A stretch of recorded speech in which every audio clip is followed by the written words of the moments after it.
उद्धव ठाकरे साहेबांनी जेव्हा या पूर्ण शिवसेनेचा चार्ज घेतला तेव्हा त्यांनी व्यवस्थित पत्र लेखी स्वरूपाचं इलेक्शन कमिशनला दिलं की आता आम्ही नेतृत्वात बदल केलेले आहे।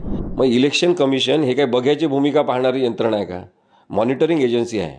निवडणुका आणि पक्ष, राजकीय पक्ष या सगळ्यांच्या संदर्भात मॉनिटरिंग एजन्सी म्हणून काम करण्यात इलेक्शन कमिशनचं सुद्धा फेल्युअर आहे। सुप्रीम कोर्ट त्यांच्या सुपर पॉवर आहे हे त्यांना मान्य नसेल तर आता हा निर्णय जेव्हा चॅलेंज होईल तेव्हा भारतातले पहिले विधानसभा अध्यक्ष ते असतील राहुल नार्वेकर, ज्यांच्यावर अत्यंत कडक शब्दात सुप्रीम कोर्ट टीका करेल अशी शक्यता जास्त। नमस्कार, लेट्सअप मराठीमध्ये सर्व प्रेक्षकांचं स्वागत। गेल्या 1.5 वर्षापासून जो विषय सुरू होता, शिवसेना पक्ष कुणाचा, कुणाचे आमदार पात्र, कुणाचे अपात्र, पहिले हा इलेक्शन कमिशनमध्ये विषय गेला, त्यानंतर सुप्रीम कोर्टामध्ये गेला, त्यानंतरच्या तारीख पे तारीख अनेक झाल्या। मात्र कालचा जो दिवस होता तो निर्णायक दिवस होता, कारण राहुल नार्वेकर यांना काल निर्णय घ्यायचा होता आणि तो निर्णय त्यांनी घेतलेला आहे।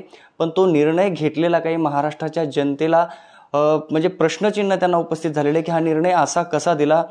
सुप्रीम कोर्टाने ज्या गाईडलाईन्स दिल्या होत्या त्या गाईडलाईन्सला बाजूला करून हा निर्णय दिलेला आहे। त्यामुळे हा निर्णय समजण्यासाठी अनेकांना फार कस लागत आहे। एकमेकांना विचारतायत हा कुठल्या आधारे निर्णय दिला, असं का झालं, इकडचीही पात्र नाही झाली, तिकडचीही पात्र नाही झाली।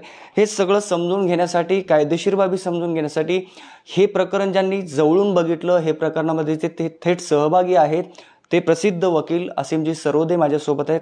सर, कालचा निर्णय लागलेला आहे, नार्वेकरांनी हा कुठल्या आधारे निर्णय दिलेला आहे, काय निकष लावले? सुरुवातीला तुम्ही म्हणता तसंच सगळ्यांची संभ्रमाची अवस्था अजूनही खरं म्हणजे आहे की इतका बेकायदेशीर आणि घटनाबाह्य स्वरूपाचा निकाल दिला जाणार नाही असं वाटत होतं। परंतु एकाच गोष्टीवर मग बेकायदेशीरता कशाला आणायची, सगळीच पूर्ण बेकायदेशीरता आपण केली तरी काय हरकत आहे, अशा हिमतीने त्यांनी हा निर्णय दिलेला आहे असं मला वाटते। 3-4 गोष्टी त्यांनी महत्त्वाच्या धरल्या आणि त्याच्यामध्ये सुप्रीम कोर्टाने आधी सांगितलं होतं की ट्रिपल टेस्ट जी आहे ती महत्त्वाचे 3 निकष ठरवले पाहिजे आपण अशा प्रकारच्या प्रकरणांमध्ये निकाल घेताना। त्याच्यात पार्टीची घटना काय आहे, म्हणजे पार्टीचं कॉन्स्टिट्यूशन काय आहे मुळातलं, त्यानंतर नेतृत्व रचना काय, लिडरशिप स्ट्रक्चर काय आहे, आणि विधिमंडळातील बहुमत कोणाकडे आहे। आता या 3 गोष्टी जर आपण पाहिल्या तर याच्यामध्ये पार्टीची घटना कोणती मान्य करायची इथून त्यांनी आधीपासून संभ्रम तयार केला आणि तो पूर्वनियोजित कारस्थानाचा भाग असेल की आधी 1999ची घटना मानायची की 2018ची मानायची, शिवसेनेची कोणती घटना खरी आहे, कोणती घटना ग्राह्य धरायची, असा संभ्रम सुरुवातीला निर्माण केला।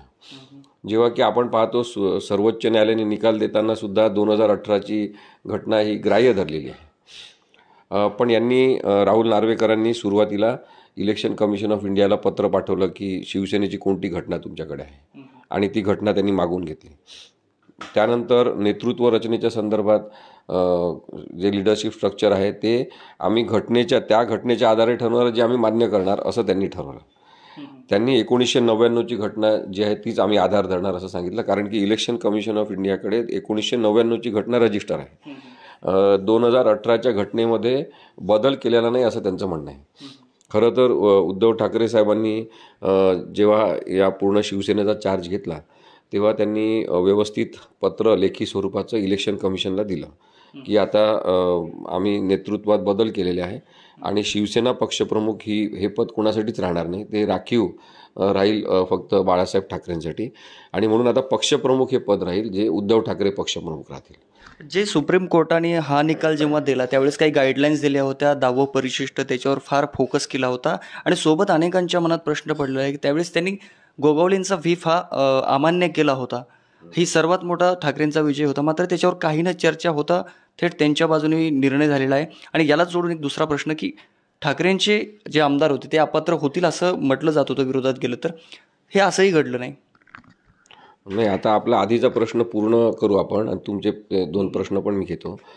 तर आधीच्या प्रश्नातला जो भाग राहिलेला आहे त्याच्यामध्ये 1999ची घटना मान्य करायची म्हटलं तर आत्ता शिवसेना प्रमुख कोणीच नाही त्याप्रमाणे जे बाळासाहेब ठाकरेंना अधिकार आहेत तसे उद्धव ठाकरेंना आहेत का अशी शंका त्यांनी तयार केली आणि त्याच्या आधारे त्यांनी असं ठरवलं की 2018ची घटना अमान्य आहे आणि 1999चीच घटना आम्ही मानणार.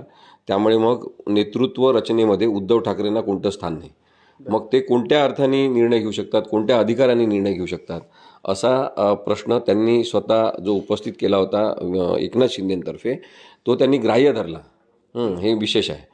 आता याच्यात मला मुख्य आक्षेपार्ह असं वाटते की 1999ची घटना होतीच, पण 2018मध्ये उद्धव साहेबांनी पत्र लिहून कळवलं होतं की आमच्या याच्यामध्ये पक्ष रचनेत आता असे फरक झालेले आहे, बदल झालेले आहे आणि ते पत्र मात्र इलेक्शन कमिशन ऑफ इंडियाच्या वेबसाईटवर उपलब्ध आहे. याचा उल्लेख राहुल नार्वेकरांनी सुद्धा केला. पण त्यांनी सांगितलं की तुम्ही पक्षाच्या घटनेमध्ये अमेंडमेंट म्हणजे सुधारणा केली नाही, त्यामुळे आम्ही 2018ची घटना मान्य करत नाही. मग आता इथे दोन प्रश्न आहे. एक तर जर पत्र तिथे आहे याचा अर्थ त्यांनी उद्देश जाहीर केला होता की याच्यानंतर पक्षप्रमुख म्हणून उद्धव ठाकरे राहतील. मग जर उद्देश जाहीर केला होता तर त्या उद्देशाला धरून इलेक्शन कमिशन ऑफ इंडियाच्या वेबसाईटवर जर ते पत्र उपलब्ध असेल तर मग उद्धव ठाकरेंना पक्षप्रमुख म्हणून मानायला पाहिजे, मान्यता द्यायला पाहिजे. पण तशी त्यांनी दिली नाही. आता दुसरं आपण पाहू शकतो की 2018 नंतर 2019चे निवडणुका झाल्या. त्याच्यावर पक्षप्रमुख म्हणून उद्धव ठाकरे यांनी AB फॉर्म सगळ्यांना वितरित केले. एकनाथ शिंदे तुम्ही आमचे उमेदवार, सगळे पळून गेलेले आमदार तुम्ही आमचे उमेदवार आणि AB फॉर्म उद्धव ठाकरेंच्या सहीने आहे पक्षप्रमुख म्हणून. तेच फॉर्म इलेक्शन कमिशनकडे सबमिट झाले. त्याच फॉर्मच्या आधारे इलेक्शन कमिशननी ग्राह्यता दिली, मान्यता दिली की तुम्ही शिवसेनेचे उमेदवार आहे. ते शिवसेनेचे उमेदवार म्हणून निवडणूक लढले, शिवसेनेचे उमेदवार म्हणून निवडणूक लढून जिंकून आले आणि शिवसेनेचे निवडून आलेले आमदार म्हणून त्यांचा शपथविधी किंवा त्यांचं अस्तित्व आहे. आता हे सगळं पाहताना तुम्ही 2018 नंतर सगळ्या घटना पाहिल्या तर शिवसेनेचे प्रमुख म्हणून पक्षप्रमुख म्हणून उद्धव ठाकरेंना न काही बोलता मान्यता दिलेली आहे. केवळ एकनाथ शिंदे आणि त्यांच्यासोबत पळून गेलेल्या आमदारांनीच नाही तर इलेक्शन कमिशननी सुद्धा. आणि मग तुम्ही एकदम अचानक असं कसं म्हणू शकता की तुमची ती घटना आम्हाला मान्य नाही. इथे इलेक्शन कमिशनचा पण एक प्रॉब्लेम आहे. इलेक्शन कमिशनची भूमिका काही पोस्टमास्टरची भूमिका नाही आहे की आलं पत्र, ठेवलं पत्र, रिसिव्ह केलं, शिक्का मारला. ही एवढी भूमिका इलेक्शन कमिशनची नाही आहे. प्रश्न विचारायला पाहिजे इलेक्शन कमिशनला की तुम्हाला जर उद्धव ठाकरेंनी पत्र दिलं होतं की आमची पक्षरचना बदललेली आहे, मी आता पक्षप्रमुख आहे, ती सही करून त्यांनी पत्र पाठवलं होतं, ठरावाचं पत्र पाठवलं होतं, तर तुम्ही केवळ ते पत्र पोस्टमनसारखं त्या याच्यावर वेबसाईटवर तुम्ही जाहीर करून टाकलं. तुम्ही शिवसेनेला पत्र का पाठवलं नाही? इलेक्शन कमिशननी पत्र का पाठवलं नाही शिवसेनेला की तुम्ही अमेंडमेंट करून सादर करा? त्यांनी त्यानंतर AB फॉर्म आले त्याच्यावर आक्षेप का घेतली नाही इलेक्शन कमिशननी? मग इलेक्शन कमिशन हे काय बघ्याची भूमिका पाहणारी यंत्रणा आहे का? मॉनिटरिंग एजन्सी आहे. निवडणुका आणि पक्ष, राजकीय पक्ष या सगळ्यांच्या संदर्भात मॉनिटरिंग एजन्सी म्हणून काम करण्यात इलेक्शन कमिशनचं सुद्धा फेल्युअर आहे. आणि म्हणून मला असं वाटते की 2018च्या घटनेमध्ये सुधारणा नसणं किंवा 2018ची सुधारित घटना सबमिट न करणं ही अनियमितता आहे. म्हणजे कायद्याच्या दृष्टीने अनियमितता म्हणजे इररेग्युलॅरिटी आहे. इररेग्युलॅरिटीला इलिगॅलिटी आपण प्रत्येक वेळेस म्हणू शकत नाही, कारण की पुढच्या सगळ्या गोष्टी तुम्ही मान्य केलेल्या आहे. त्यांना पक्षप्रमुख म्हणून तुम्ही मान्यता दिली आहे सगळ्यांनी आपल्या वागणुकीतून. आणि त्यामुळे काय झालं की ही घटना पार्टीची कॉन्स्टिट्यूशन 1999ची मान्य केल्यामुळे आणि नेतृत्व रचना त्याच्यानुसारचीच मान्य केल्यामुळे मग राहुल नार्वेकरांनी हे दोन्ही निकष बाजूला ठेवले आणि मग सांगितलं की मी आता तिसरा निकष डायरेक्ट पाहतो की विधिमंडळात बहुमत कोणाचं आहे, कारण की ते त्यांच्या सोयीचं आहे. मग बहुमत जे आहे ते एकनाथ शिंदेंचं आहे. आता त्या आधारावर निर्णय देऊन शिंदेंना शिवसेना ही त्यांनी जणू काही आंदण म्हणजे डोनेट करून टाकली. म्हणजे जे 10व्या परिशिष्टाची जी चर्चा झाली गेल्या 1.5 वर्षामध्ये त्याचं काहीही इथे ग्राह्य धरलं गेलं नाही, त्याच्यावर चर्चाच केली गेली नाही असं म्हणायचं मला. हो नाही, त्यांनी ते नाहीच लागू होत नाही म्हणून सांगितलं. म्हणजे त्यांनी एका ठिकाणी हे सुद्धा म्हटलं की हा पक्षांतर्गत प्रश्न आहे. हे दोन गट आहेत पक्षाचे. एक आहे उद्धव ठाकरेंचा, एक आहे एकनाथ शिंदेचा. आणि हे पक्षांतर्गत भांडण आहे. याच्यासाठी 10व्या परिशिष्ट लागूच होत नाही असं त्यांचं म्हणणं होतं. आणि हाच युक्तिवाद महेश जेठमलानींनी एकनाथ शिंदेतर्फे केला होता. त्यामुळे आपण हे समजून घेऊ शकतो की कशा पद्धतीने ही सगळी कॉन्स्पिरसी झाली असं मी म्हणेन. कायद्याची दिशाभूल करण्याचं आधीपासून ठरवणे झालेलं आहे. आणि मग त्यांनी सांगितलं की विल ऑफ द पार्टी, की पक्षातल्या लोकांची इच्छा काय आहे याला महत्त्व दिलं पाहिजे. आणि मग ते बहुसंख्याकांची इच्छा काय आहे की एकनाथ शिंदेसोबत जायचं आहे. मग त्या इच्छेला अनुसरून त्यांनी सांगितलं की विल ऑफ द पार्टी ही महत्त्वाची आहे आणि म्हणून मग आम्ही त्याला महत्त्व जास्त देतो आणि मग एकनाथ शिंदेंना आम्ही हा पक्ष देऊन टाकतो. आणि मग त्यांनी सांगितलं की एकनाथ शिंदेंची शिवसेना म्हणजेच खरी शिवसेना आहे. जे सुप्रीम कोर्टामध्ये जे आर्ग्युमेंट चाललं, देशातील प्रसिद्ध वकिलांचं हे आर्ग्युमेंट पूर्ण देश पाहत होता, बारकाईने समजून घेत होता. हे नवीन कायद्यात रूपांतर होणार होतं या कायद्याचं. त्या गाईडलाईन्स ज्या न्यायाधीशांनी दिल्या होत्या त्याचं कितपत पालन केलं नार्वेकरांनी? तुम्ही जो प्रश्न विचारला तो खूप महत्त्वाचा आहे की नार्वेकरांनी त्या कोणत्याही गाईडलाईन्सचं काय म्हणतो त्याला आपण पालन केलं नाही, अंमलबजावणी केली नाही. म्हणजे तुम्ही मगाशी जसं म्हटलं की भरत गोगावले यांची व्हीप म्हणून केलेली नियुक्ती ही बेकायदेशीर आहे असं सर्वोच्च न्यायालयाने सांगितलं. सर्वोच्च न्यायालयाने हे सुद्धा सांगितलं की गटनेता म्हणून एकनाथ शिंदेंना मान्यता देणं ही विधानसभेच्या अध्यक्षांची कृती बेकायदेशीर आहे सांगितलं. राज्यपालांची कृती बेकायदेशीर आहे सांगितलं. राज्यपालांनी लोकशाहीने स्थापन झालेलं सरकार पाडण्यामध्ये सहभाग घेतला आहे, दुःखद आहे असं म्हटलं. असे अनेक त्यांनी त्यांचे फाइंडिंग्स दिले न्याय निर्णय देताना. आणि 5.5 महिने युक्तिवाद करून हे निर्णय हा दिलेला होता. 5 ज्येष्ठ न्यायाधीशांनी हा दिलेला निर्णय आहे. पण हा निर्णयसुद्धा राहुल नार्वेकर यांनी बाजूला ठेवला. म्हणजे एक प्रकारे सुप्रीम कोर्टच्या निर्णयाचा अपमान केलेला आहे. आणि म्हणून मला असं वाटते की हा काही एकनाथ शिंदेंचा विजय वगैरे नाही आहे, हा लोकशाहीचा पराजय आहे. आणि केवळ मी उद्धव ठाकरेंची बाजू घेत आहे म्हणून लोकशाहीचा पराजय असं मी म्हणत नाही. बाबासाहेब आंबेडकरांना तेव्हा कदाचित कल्पना नसेल की असे काहीतरी बदमाश लोक तयार होतील जे संविधानातल्या काही उणिवा, कायद्यातल्या काही उणिवा आणि 10व्या परिशिष्टातल्या काही उणिवा यांचा गैरवापर करतील. आता अर्थात आंबेडकर नव्हते तेव्हा 10वं परिशिष्ट आलेलं आहे, पण संविधानातल्या उणिवांचा गैरवापर करणारे बदमाश लोक असू शकतात याचा एवढा अंदाज तेव्हा नव्हता कॉन्स्टिट्यूशन तयार होताना. पण आता संविधानातल्या उणिवांचा अभ्यास करून त्याचा गैरफायदा घेण्याचं जे प्रमाण वाढलेलं आहे त्याचाच परिणाम आपल्याला दिसतो की 10व्या परिशिष्टामध्ये जरूर उणीवा आहेत. पण 10व्या परिशिष्टाचा उद्देश काय आहे? त्याला आपण पक्षांतर बंदी कायदा म्हणतो. त्याचं नावच आहे पक्षांतर बंदी कायदा. पक्षांतर सोप्या पद्धतीने करण्यासाठी कायदा असं नाव नाही आहे त्याचं.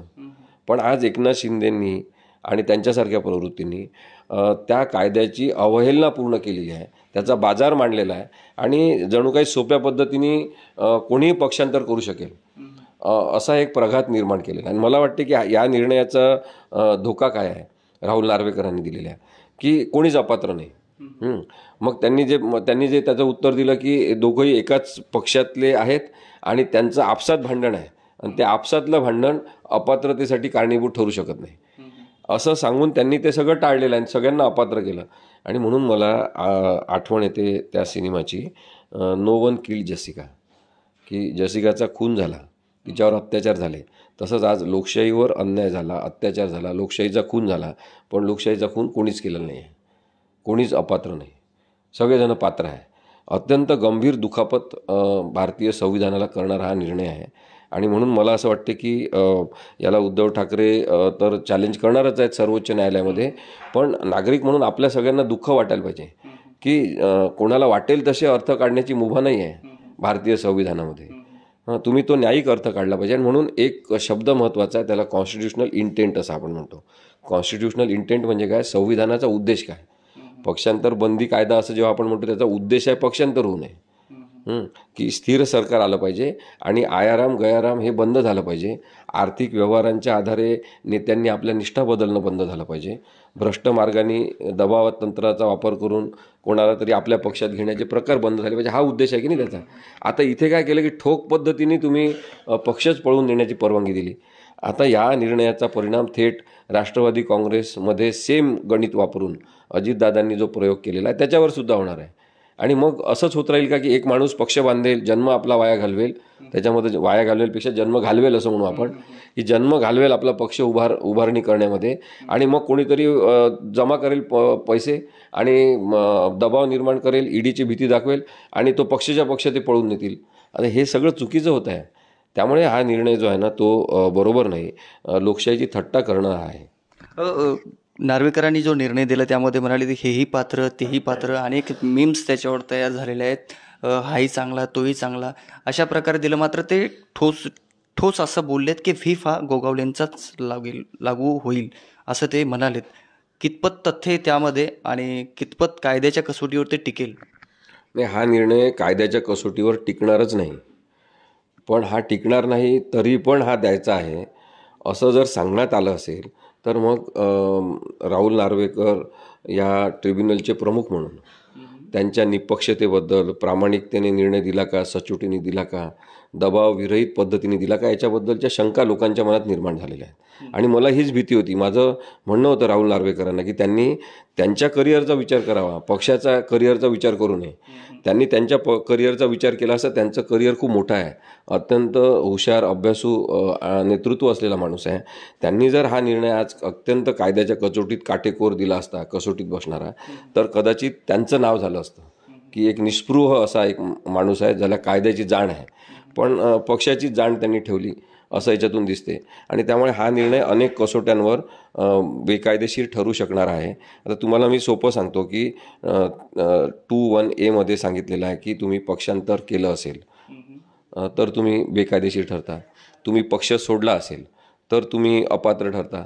आणि पक्षविरोधी कारवाया करणं म्हणजे काय हे त्यांनी सोप्या भाषेत सांगितलेलं आहे की पक्षाच्या धोरणाविरुद्ध पक्षाला धोका निर्माण होईल, पक्षाच्या अस्तित्वाला ठेच पोचेल अशी कोणती वागणूक म्हणजे बाय कंडक्ट की म्हणून मी हे सातत्याने सांगत आलो की तुम्ही जेव्हा एकनाथ शिंदे हे विधान परिषदेच्या निवडणुका झाल्यानंतर नॉट रिचेबल होतात आणि विधान परिषदेमध्ये आपले मतं फुटले असं उद्धव ठाकरेंच्या लक्षात आल्यावर त्यांनी मिटिंग बोलावली. त्या मिटिंगला ते हजर राहिले नाही, फोन घेतला नाही, सुरतला गेले, गुवाहाटीला गेले, लोक जमवत राहिले, मुंबईला आले आणि थेट देवेंद्र फडणवीस या विरोधी पक्षनेत्यासोबत जे या सगळ्या कॉन्स्पिरसीच्या मागे आहेत त्यांच्यासोबत एकत्र मिळून त्यांनी सरकार स्थापन केलं. हे कसं काय पक्षविरोधी नाही आहे? कोणी सामान्य रस्त्यावरचा माणूस सांगेल हे पक्षविरोधी आहे? ही पक्षविरोधी कारवाई त्यांना अपात्र ठरवणारी आहे. हा एक मुद्दा झाला. दुसरा मुद्दा व्हीपचा आहे. व्हीप 2 वेळा काढण्यात आला. एकदा सुनील प्रभूंच्या सहीने व्हीप निघालेला होता आणि दुसऱ्यांदा निघालेला होता बहुमत चाचणीच्या वेळेस, अध्यक्षांच्या निवडीच्या वेळेस आणि बहुमत चाचणीच्या वेळेस. दोन्ही वेळेस त्यांनी व्हीपचं पालन केलेलं नाही. आणि आता राहुल नार्वेकर काय म्हणतात की तेव्हा ज्यांना अध्यक्षपदासाठी उतरवलेलं होतं ते NCP आणि काँग्रेसनी प्रमोट केलेले होते, ते काही शिवसेनेचे नेते नव्हते. आणि याचा अर्थ कोणत्याही पक्षाचे नेते कोणी विधानसभेचा अध्यक्ष म्हणून सुचवत असतात ते पक्षाच्या संदर्भात नाही आहे आणि त्याच्यामुळे त्याला व्हीप लागू होत नाही असे त्यांनी तारे तोडलेले आहेत. तर शेवटी पक्षाचा आदेश पालन होणार नसेल तर मग विधानसभेतल्या कामकाजाला एक सुचारू पद्धतीने स्वरूप कसं प्राप्त होणार? आणि म्हणून मला असं वाटते की हे अत्यंत चुकीचं झालेलं आहे. व्हीपच्या आधारे सुद्धा ते बेकायदेशीर ठरतात, जेव्हा की सर्वोच्च न्यायालयाने सुनील प्रभूंच्या व्हीपला मान्यता दिली. सुप्रीम कोर्टाने एका ओळीमध्ये सांगितलं की जो पक्षप्रमुख असेल कोणता पॉलिटिकल पार्टीचा त्याचा व्हीप महत्त्वाचा मानायचा.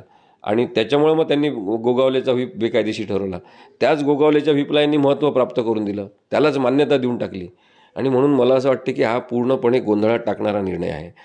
कोणीतरी सांगितल्यावर अनेक जणांनी सांगितलेले परिच्छेद वगैरे घेऊन हा निर्णय लिहिलेला आहे आणि हा अशाच पद्धतीने लिहायचा होता असं ठरवून लिहिलेला निर्णय असं वाटते. बेकायदेशीरता याच्यामधली अगदी तुम्हाला पानापानात दिसेल. आता सुप्रीम कोर्टाच्या न्यायाधीशाने जो निर्णय दिला होता त्यावर चाणाक्षपणे कायदेशीरदृष्ट्या चाणाक्षपणे उपयोग करून नार्वेकरांनी हा मधला मार्ग काढला. कुठेतरी सुप्रीम कोर्टाच्या जजवर सुद्धा नार्वेकर भारी पडलेत अध्यक्ष म्हणून. नाही, त्यांचं सतत नार्वेकरांचं म्हणणं आहे की मी विधानसभेचा अध्यक्ष आहे आणि माझ्या कामकाजामध्ये न्यायालय दखलंदाजी करू शकत नाही असं त्यांचं वारंवार म्हणणं त्यांनी सांगितलेलं पण होतं. शेवटी सर्वोच्च न्यायालयाने त्यांना समज दिली की तुम्ही ट्रिब्युनल म्हणून जेव्हा काम करता तेव्हा तुम्ही केवळ विधानसभेचे अध्यक्ष नाहीत, तुम्ही एका अर्धन्यायिक अशा न्यायालयाचं कामकाज करणारे ट्रिब्युनलचे प्रमुख आहात. आणि त्यामुळे न्यायाचं काम तुम्ही करत असल्यामुळे तुमच्या कामामध्ये दखलंदाजी देण्याचा आम्हाला अधिकार आहे. आणि म्हणून त्यांनी 10 जानेवारी ही तारीख दिली की आता आम्ही ऐकणार नाही, 10 जानेवारीपर्यंत तुम्ही हे निर्णय घ्यायचा. सुप्रीम कोर्ट त्यांच्या सुपर पॉवर आहे हे त्यांना मान्य नसेल तर आता हा निर्णय जेव्हा चॅलेंज होईल तेव्हा भारतातले पहिले विधानसभा अध्यक्ष ते असतील राहुल नार्वेकर, ज्यांच्यावर अत्यंत कडक शब्दात सुप्रीम कोर्ट टीका करेल अशी शक्यता जास्त. कारवाईची शक्यता? कारवाई त्यांच्यावर होऊ शकत नाही कारण की त्यांचं काम त्यांचं पद हे प्रोटेक्टेड आहे. त्यामुळे विधानसभेचं कामकाज असेल किंवा हे ट्रिब्युनल म्हणूनचं कामकाज असेल याच्यामध्ये थेट कारवाई अशी होणार नाही, पण एवढ्या वाईट पद्धतीने संविधानाची आणि संविधानिक मूल्यांची मोडतोड जी आहे ती सर्वोच्च न्यायालय जरूर त्याची दखल घेईल असं मला वाटतं. आता हे सर्व प्रकरण झालं, कालपासून आपण बघतोय अनेक विश्लेषण यावर झाले. आता ठाकरेंसमोर काय पर्याय आहेत? उद्धव ठाकरे साहेबांसमोर आता पर्याय आहे की ते याच्यावर अपील करतील. पण आता दुसरी बाब आहे की काय अर्जन्सीने हे प्रकरण डिसाईड होईल. काही जणांचं म्हणणं आहे की 5-6 महिने लागतील आणि मग हे प्रकरण डिसाईड होईल. तोपर्यंत हे सरकार हा कालावधी पूर्ण करेल ती शक्यता आहेच, पण ती शक्यता कमी आहे असं मला वाटते. एखाद्या महिन्यातसुद्धा निर्णय हा होईल की शिवसेना कोणाची, धनुष्यबाण कोणाचं याबद्दलची केस सुरूच आहे. इलेक्शन कमिशन ऑफ इंडियाच्या त्या निर्णयाला आव्हान देण्यात आलेलं आहे. याही निर्णयाला आव्हान देण्यात येईल, तर हा निर्णयसुद्धा एखाद्या महिन्यात येऊ शकतो. कारण की सर्वोच्च न्यायालय या प्रकरणाशी काही दे आर नॉट न्यू, त्यांना हे माहीतच नाही असं नाही आहे. त्यांनी हे 5-6 महिने चालवलेलं प्रकरण आहे, त्याच्यामुळे त्यांना विषय माहिती आहे. आता नवीन ज्या घडामोडी झालेल्या यांच्या वर्डिक्ट मुळे राहुल नार्वेकरांच्या, तेवढाच भाग त्यांना कन्सिडर करायचा आहे. कारण ही अर्जन्सी याच्यासाठी मेन्शन केली जाऊ शकते की लोकसभेच्या निवडणुका आहे. मग लोकसभेच्या निवडणुका उद्धव ठाकरे यांच्या पक्षाने कोणत्या नावाने लढवायच्या, त्यांचं चिन्ह काय राहणार, हे आत्ता त्यांना दिलेलं चिन्ह तेच राहणार का? आणि एका विधानसभेमध्ये एका नावाची एकच पार्टी असली पाहिजे. एकाच नावाच्या 2-2 पॉलिटिकल पार्टी अशा नसतात. Political party within political party असं नसते, हे माझं म्हणणं आहे. म्हणजे राजकीय पक्ष एक आहे आणि त्याच्या पोटात दुसरा राजकीय पक्ष असं नसते ते, म्हणजे एकच राजकीय पक्ष असतो. आता यांनी काय केलं की एका राजकीय पक्षाच्या पोटात दुसरा राजकीय पक्ष तयार केला. हे जे असं बीजारोपण यांनी केलेलं आहे, ही बेकायदेशीर गर्भधारणा यांनी तयार केलेली आहे. आणि म्हणून मला वाटते राहुल नार्वेकर यांनी फारच मोठा चुकीचा निर्णय दिला असं मला वाटतं. सुप्रीम कोर्ट हे सर्व प्रकरणाची गंभीरता लक्षात घेऊन किती दिवसात हा निर्णय घेऊ शकतं का? अनेकांना प्रश्न पडतो की हा आता पुन्हा सुप्रीम कोर्टात प्रश्न गेला की पुन्हा 5-6 महिने 8 महिने थांबावं लागेल. मात्र सुप्रीम कोर्टाकडे आणि त्या जजकडे इतकी ताकद आहे का, इतकं निर्णय घेण्याची त्यांना मुभा आहे का की ते काही दिवसात याचा निपटारा करून एक वेगळा निर्णय देऊ शकतात? पण लोकसभेचे निवडणुका असल्यामुळे केवळ त्या कारणावरून लवकर सुनावणी घेतली जाऊ शकते. कारण की शिवसेना हा जवळपास 18 ते मला वाटते 18 खासदार असलेला मोठा पक्ष आहे. 19 खासदार, आणि 19 खासदार असलेला मोठा पक्ष म्हणजे थेट भाजपनंतर शिवसेनाच असा पक्ष आहे. 2 आकडी संख्या असलेला पक्ष. सगळ्यात वरती भाजप आहे आणि त्याच्यानंतर डायरेक्ट थेट शिवसेना आहे त्यांच्या बाजूनी जे असलेलं आहे, त्याच्यामुळे एनडीएमध्ये. त्यामुळे मला वाटते की तो विचार जरूर सुप्रीम कोर्ट करेल की कुठेतरी यांना कोणत्या नावाने निवडणूक लढवायची, कोणाचं अस्तित्व आणि आयडेंटिटी काय राहणार, हे जर या निर्णयावर अवलंबून असेल तर मग मला वाटते सर्वोच्च न्यायालय त्या कारणावरून लवकर सुनावणी घेऊन एका महिन्यात पण हे प्रकरण निकालात काढू शकते. आपल्या भाषणामध्ये सातत्याने उद्धव ठाकरे हे नेहमी म्हणतात की माझा धनुष्यबाण आणि माझी शिवसेना मी परत मिळविल. ते आता तांत्रिकदृष्ट्या, कायदेशीरदृष्ट्या हे शक्य आहे का अजून?